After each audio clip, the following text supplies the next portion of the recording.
Bago siya nawala, si Yu Menglong ay ang aktor na pinapangarap ng bawat direktor.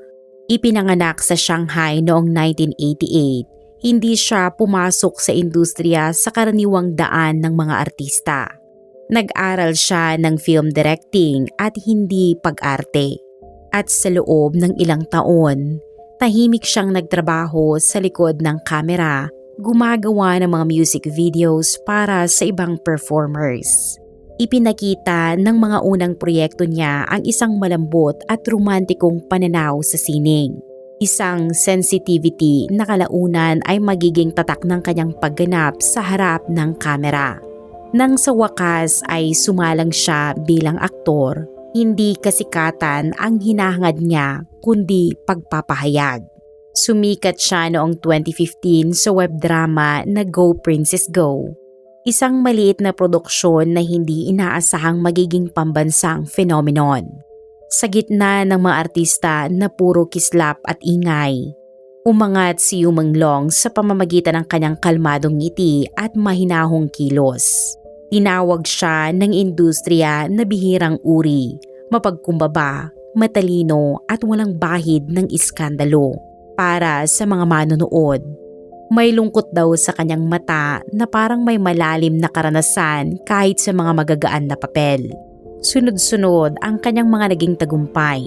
Lumabas siya sa mga seryeng Eternal Love, All Out of Love at The Legend of Whitesnake na lalo pang nagpatibay sa kanyang reputasyon bilang isa sa mga pinakatanyag na aktor ng bansa. Nagsidagsaan ang mga brand endorsement. Sumirit ang bilang ng kanyang mga taga-subaybay sa Weibo at itinuring siya ng marami bilang simbolo ng purong aktor. Isang imahe na malinis at totoo. Ngunit sa likod ng perpektong imahe na iyon ay may katahimikan. Bihira siyang magpa-interview at kung magsalita man, maikli ngunit mabigat ang bawat salita. Isa sa mga sinabi niya noon na hindi malilimutan, na fame is not light. Sometimes, it blinds you. Ang simpleng pahayag na iyon ay paulit-ulit na binanggit ng mga tagahanga matapos siyang mawala. Habang ang iba ay gumagawa ng pangalan sa pamamagitan ng kontrobersiya, si Yu naman ay bumuo ng karera sa katahimikan. Iwas siya sa mga variety shows, bihira siya sa mga award night at tumatangging gumawa ng mga peking publicity stunt, isang bagay na halos imposible sa industriya ng China. Ayon sa mga taong nakakakilala sa kanya, mas gusto raw niyang mag-isa sa kanyang studio tuwing gabi. Nagre-review at nag-e-edit ng mga short film na hindi kailanman ipinakita sa publiko. Ang ganoong independent na ugali ang siyang humatak sa mga tao sa kanya, ngunit marahil din ang dahilan kung bakit siya naging banta sa mga gustong magdikta. Sa rurok ng kanyang karera, si Yu Menglong ay isang kontradiksyon. Isang public figure na tila mailap sa kasikatan. Isang leading man na mukhang marupok pero may bigat ng damdamin. At isang artistang naniniwala ng katahimikan ay minsan mas malakas kaysa sa salita. Sa loob ng maraming taon, hinangaan siya hindi dahil sa iskandalo o palabas, kundi dahil sa kakaibang kalmadong enerhiya na dinala niya sa mundong puno ng kaguluhan. Ngunit ang katahimikang iyon ay hindi magtatagal. Dahil sa industriya ng China, kapag ayaw mong sumunod sa patakaran, ang mismong patakaran ang lalaban sa iyo. Habang mas tumataas ang nararating ni Yu Menglong, lalo rin siyang tahimik. At sa isang industriyang nabubuhay sa ingay, ang katahimikan ay nakakayanig. Pagsapit ng 2019, natamunan niya ang lahat ng pangarap ng karamihan. Tapat na fanbase, mataas na ratings at tiwala ng malalaking studio. Ngunit sa likod ng mga kamera, nagsimulang kumalat ang mga bulong. May mga nagsasabing mahirap daw siyang katrabaho, hindi dahil mayabang, kundi dahil ayaw niyang lumabag sa sariling prinsipyo. Hindi siya nakikisama sa mga producers' banquets. Hindi siya nakikibagay sa mga koneksyon na karaniwang sandigan ng mga karera. At sa mata ng mga makapangyarihan, ang ganitong kalayaan ay lubhang mapanganib. Tinawag nila siyang uncooperative at para sa iba naman, siya ay tapat lamang.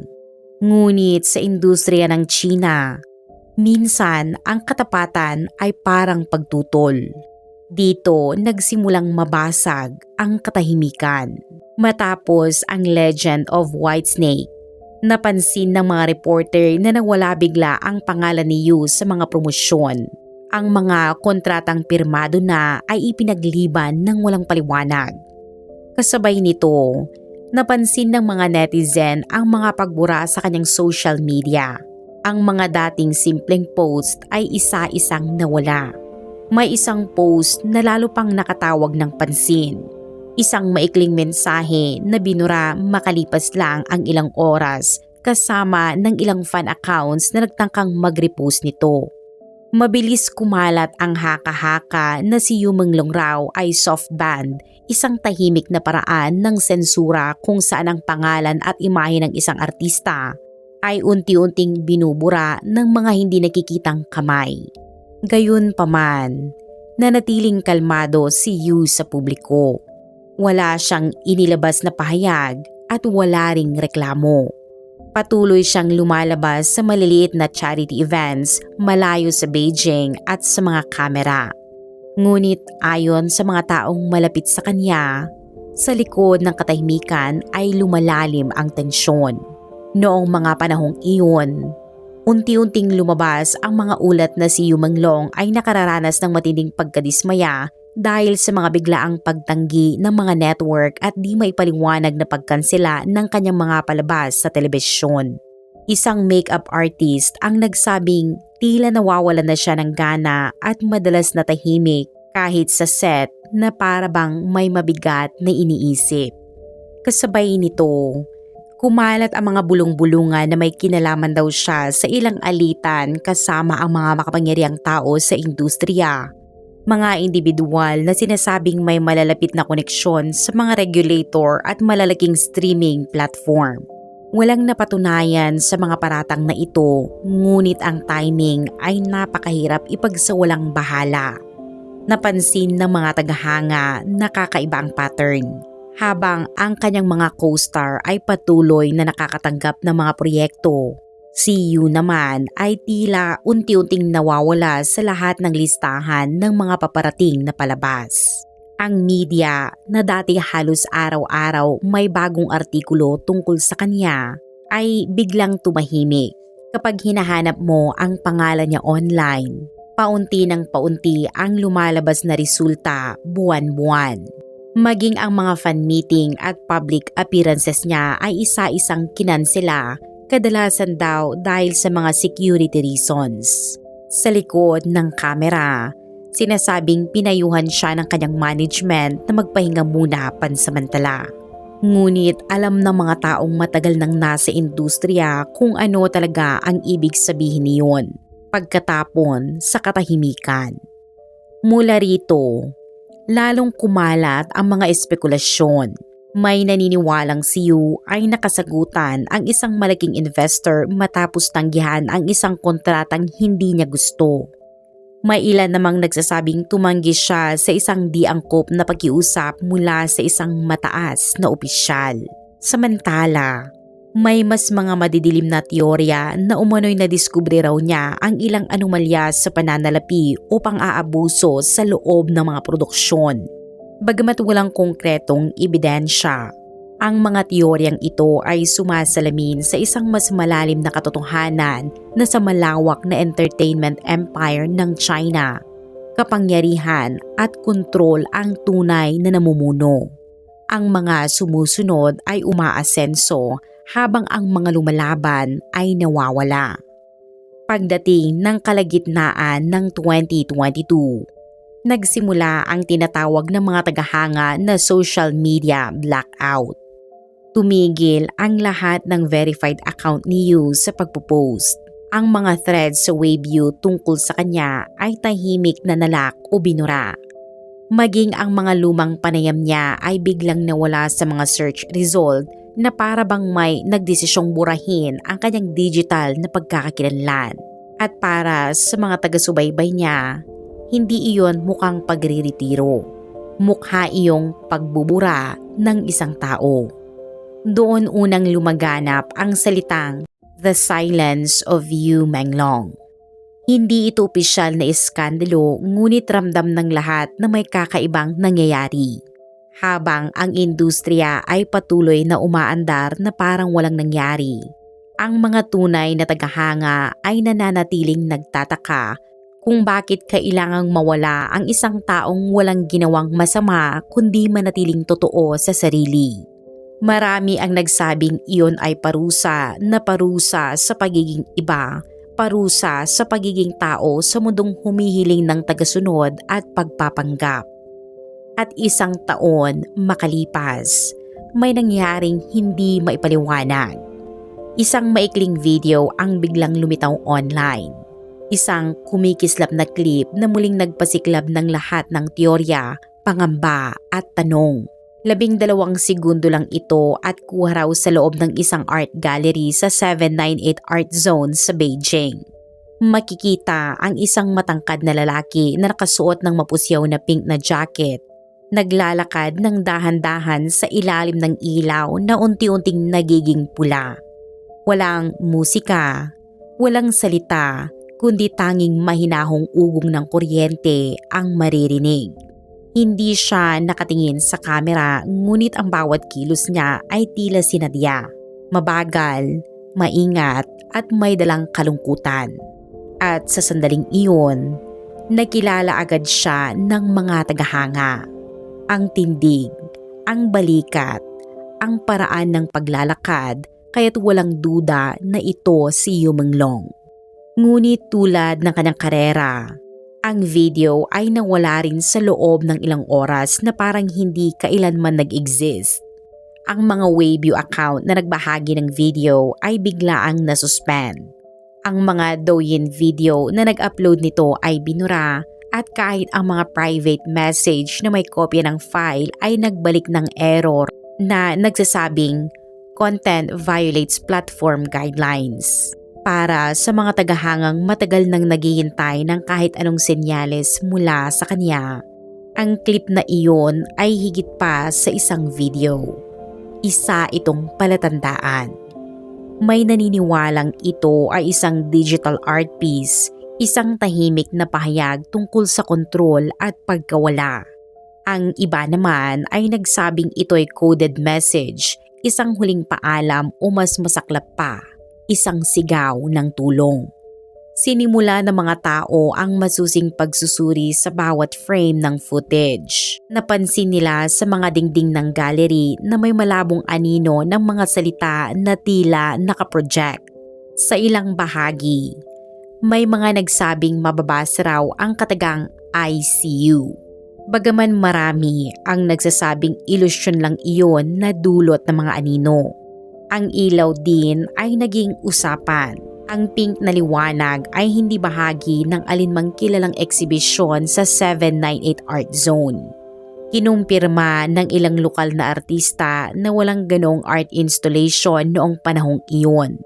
Ibig sabihin, may isang tao na sadyang nagtanghal nito ng pribado at walang pahintulot.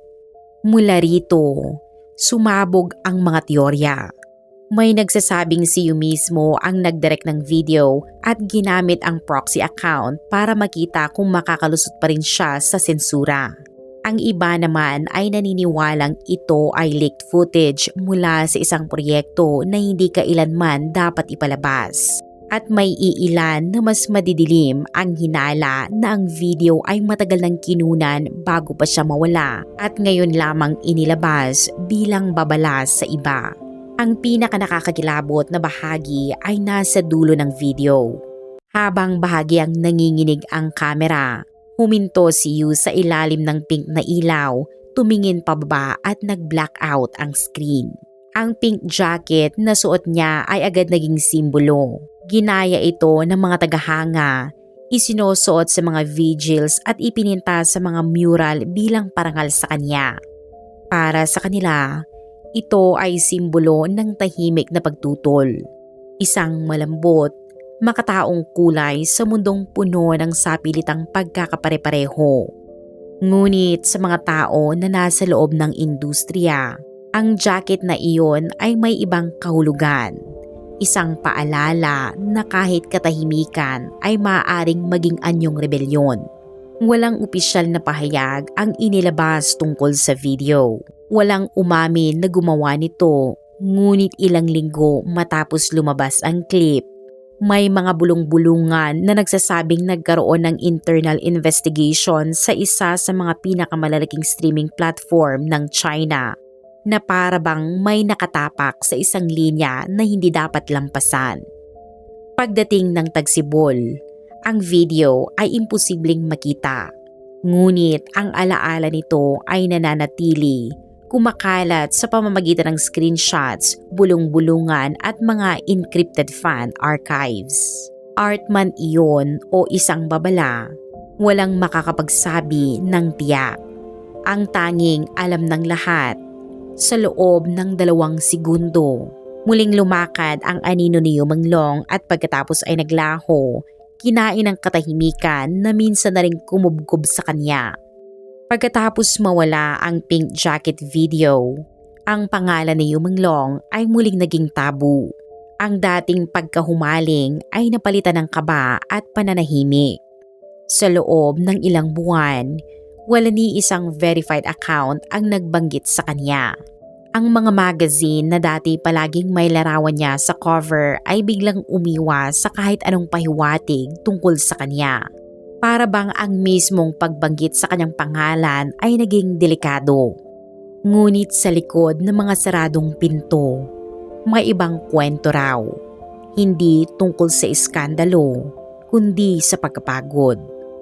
Ayon sa ilang ulat, matagal nang may pinagdadaanan si Yu bago pa siya tuluyang mawala. Isang lighting technician mula sa isa sa mga nakaraang drama niya ang nagkwento na madalas daw itong manatili mag-isa sa set matapos ang taping.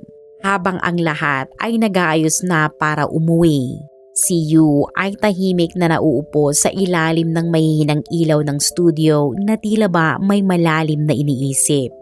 Hindi naman daw siya mukhang depressed sa karaniwang kahulugan ayon sa lalaki, pero may dala siyang uri ng lungkot na parang walang sino man ang kayang abutin.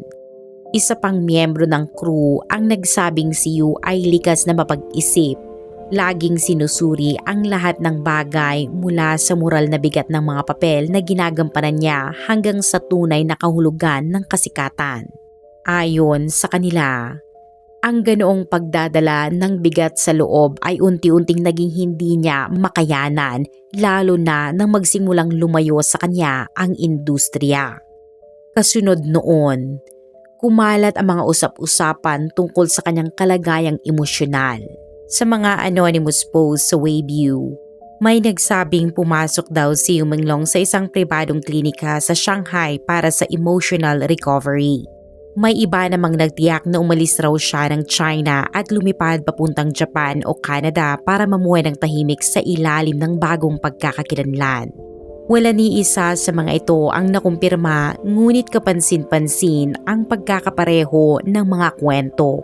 May ilang grupo ng tagahanga pang ang nagsagawa ng sariling investigasyon.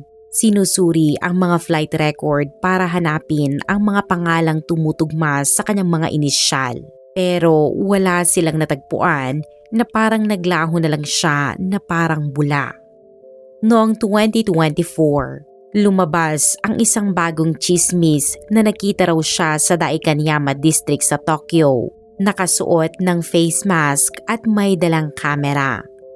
Isang malabong larawan ang kumalat online, ngunit bago pa man ito makuha ng iba, ito ay burado na sa lahat ng platform matapos lamang ang 2 oras. Sa larawan, ang lalaki ay payat at tila marupok na, pero ang mga matang madaling makilala ay pareho pa rin. Agad namang nagdagsaan ang mga tagahanga sa mga pribadong chatroom. Pinagdedebatihan kung dapat ba nilang ibahagi ang larawan o igalang na lamang ang kanyang privacy. Para sa ilan, Hindi na mahalaga kung nasaan siya, kundi kung gusto pa ba niyang matagpuan. Naniniwala ang iba na ang pagkawala ni Yu ay isang sinadyang hakbang para protektahan ang kanyang sarili. Matapos ang mga taon ng pagiging kontrolado ng mga image manager, kontrata sa komersyal at mga tahimik na sensura, marahil pinili ni Yu ang katahimikan bilang huling paraan ng kalayaan.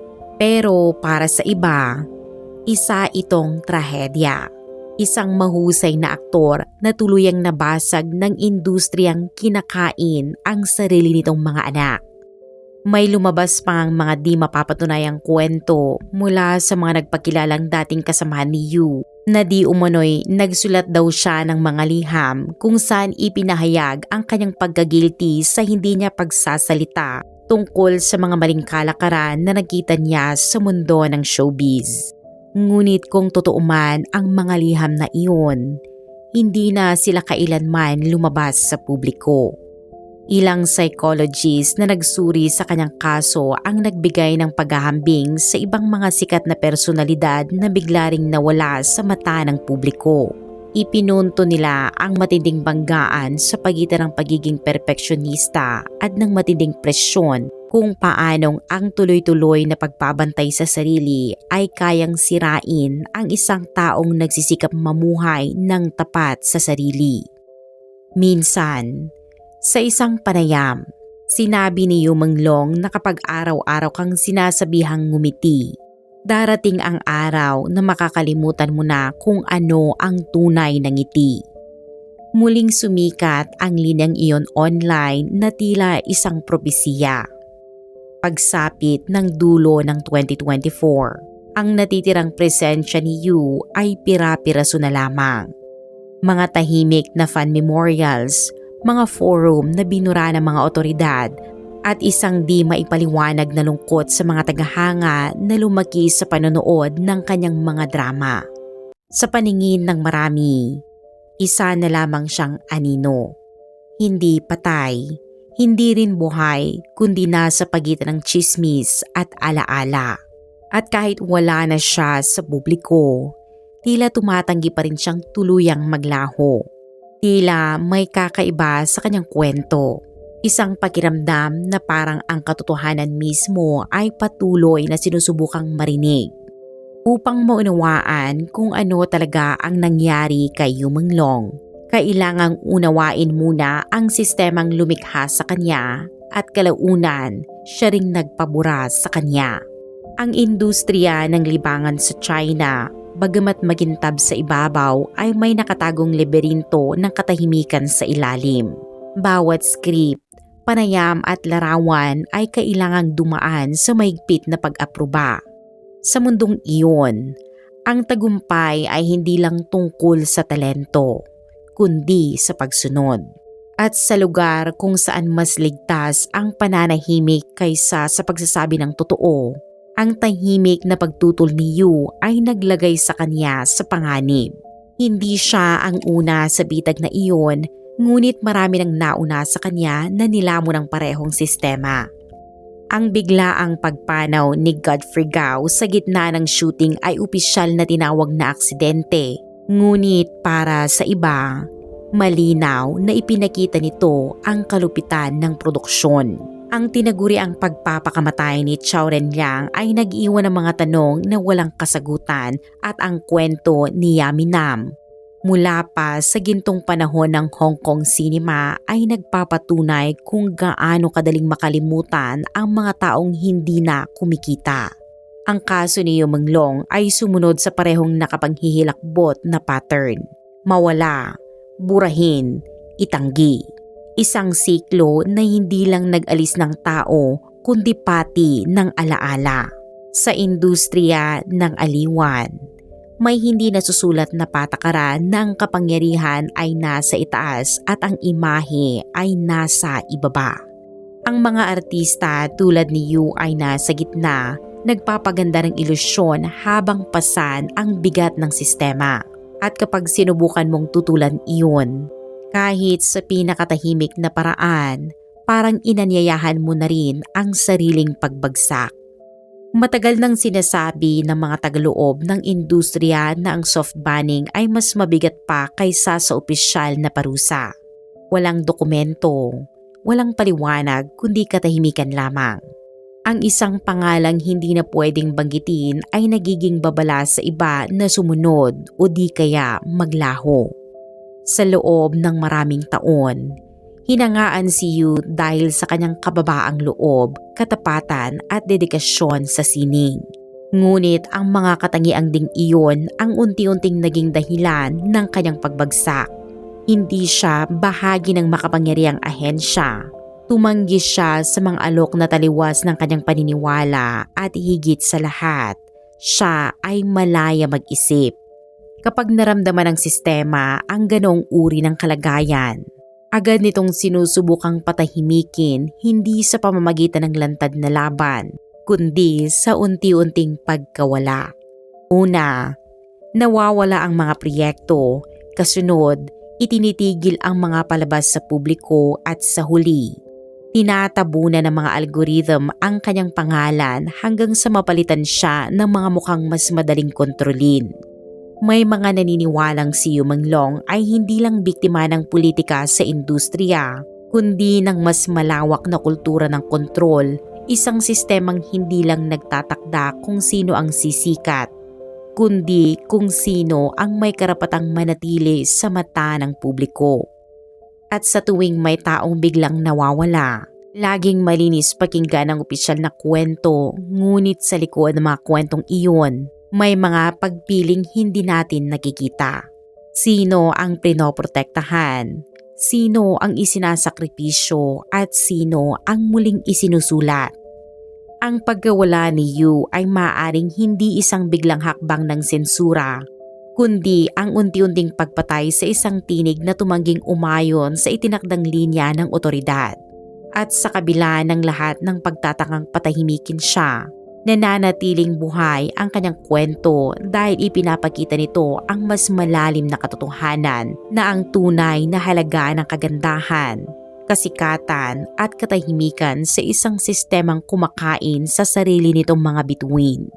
Ang mga tagahanga na minsang humanga sa maselang pag-arte ni Yu ay ngayon ay nakikita siya bilang simbolo ng pagiging marupok sa mundong naghahangad ng perpeksyon.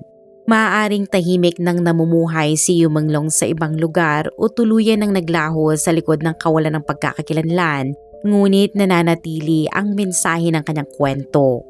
Sa isang industriyang kontrolado at mapanghingi, ang mismong katotohanan ay nagiging anyo ng pagtutol. Maaaring mabura ang pangalan ng isang tao sa mga platform, ngunit hindi kailanman nawawala ang mga tanong na iniwan niya. Ang pagkawala ni Yu ay hindi lamang isang misteryo, kundi isang paalala na minsan ang pananahimik ang nagiging tanging paraan para mabuhay at makaligtas sa isang sistemang nagpaparusa sa katapatan. Para sa ilan, ito ay isang masakit na desisyon at para naman sa iba, isang tahimik na anyo ng paglaban. Hanggang ngayon, patuloy siyang hinahanap ng mga tagahanga sa kanyang mga lumang pagganap na tila may mga pahiwatig ng isang paalam na matagal nang inihahanda. Ang kanyang kwento ay hindi lang tungkol sa isang pagpanaw ng aktor, kundi sa kung gaano kadaling gawing palitan ang isang tao sa mundong mas pinipili ang katahimikan kaysa sa katotohanan.